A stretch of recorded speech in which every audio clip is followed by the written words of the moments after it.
The sun, it gives us light and heats our planet. Did you know that most forms of energy originate from the sun?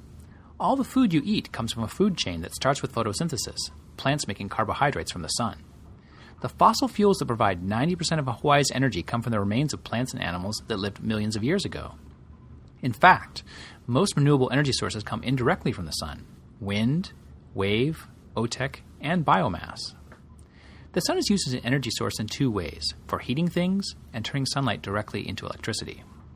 First, we talk about how to make use of the heat from the sun. One common way to use the sun's heat are the solar hot water heaters that are a common sight on Hawaii's rooftops. The heaters pump water through pipes that soak up heat from the sun, and then the heated water is stored in a standard hot water tank. The hot water from the insulated tank can be used all day long. If the hot water runs out after the sun is set, a backup heater powered by electricity will take over. Solar hot water heaters are important because water heating makes up 35% of the average home's electricity bill in Hawaii. After rebates and tax credits, an average solar hot water heating system costs between $2,000 and $3,000 and saves the owner about $50 a month at today's energy prices. The other method for harnessing the sun's energy is photovoltaics, also known as PV.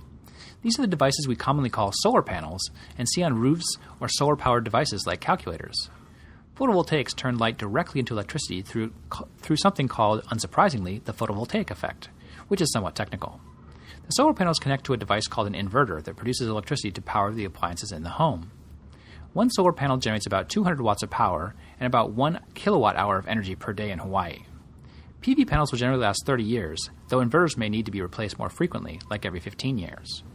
Because they can be installed on otherwise unused roofs and they require very little maintenance, solar panels are the most common way of using renewable energy for buildings. In Hawaii, the most common configuration for photovoltaics is called net metering. With net metering, during the day when the sun is shining, PV panels produce power that is used to supply the home's electricity needs. If they produce more power than the home needs, it is pushed out to the grid, providing power to their neighbors. When the electricity is being sent to the grid by the home, the power meter actually runs backwards. Then, after the sun sets, the grid supplies the energy needs of the home and the power meter runs forwards. A home that produces more power each day than it uses is called a net zero home, since on average it uses no power from the grid and the bill from HECO is almost nothing.